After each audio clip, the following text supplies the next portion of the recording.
Hi there everybody, it's Jo here and I hope that you're safe and well. In this week's video I would like us to just focus on about preparing ourselves emotionally and kind of mentally with regards to returning to school.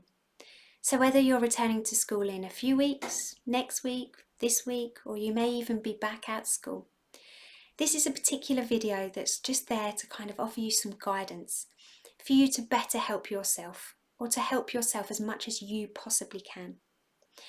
At the end of this video, I'd also like to talk about some relaxation and grounding exercises for those of you that may feel panicky about returning to school, maybe feeling claustrophobic.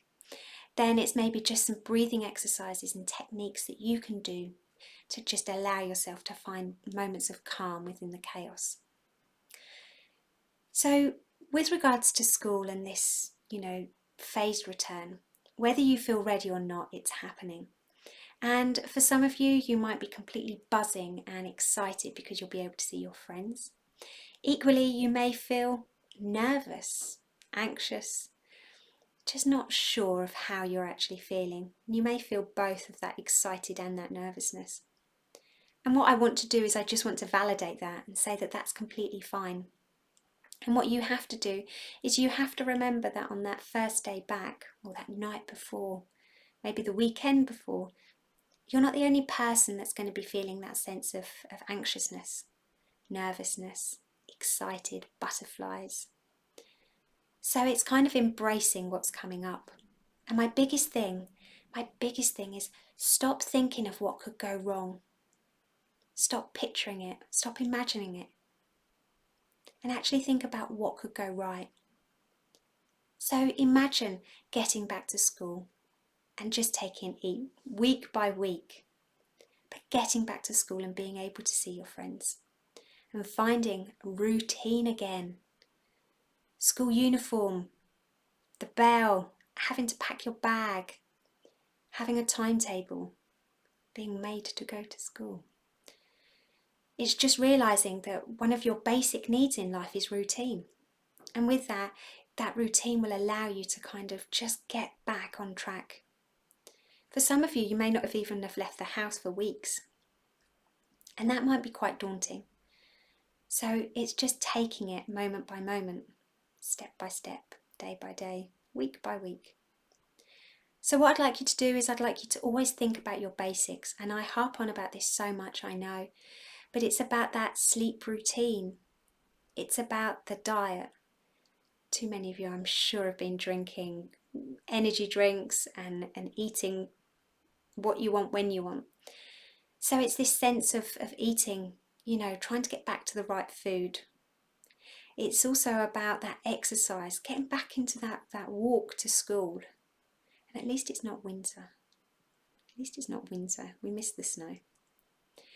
So just think about your basics. My second thing is I want you to think about your expectations.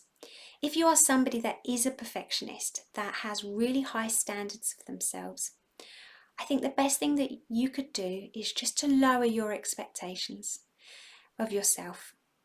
Because what we're going to be going through is that uncertainty again from one week to another. And if you're going to trap yourself by perfectionism, then you're just going to make it so much harder. So it's kind of just being flexible and adaptable to whatever's going to be coming, rather than thinking that this needs to be done and that needs to be done, and just working so hard that you can't actually give yourself that rest.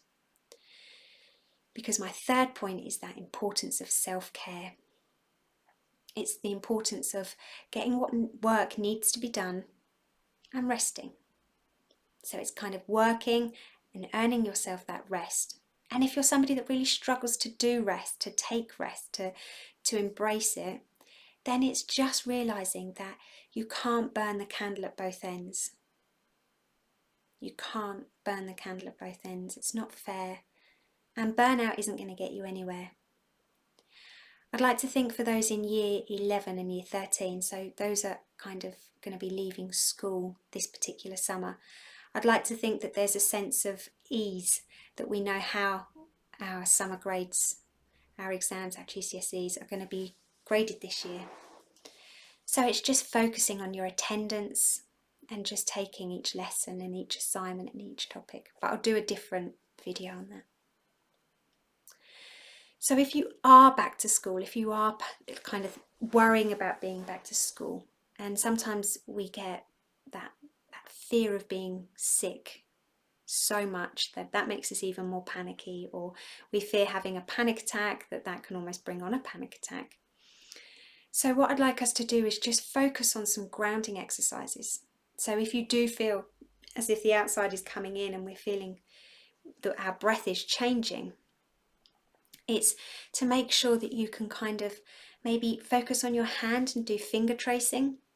So it's allowing yourself to touch and feel your hand, but with an in-breath and an out-breath. And it's just kind of slowing it down.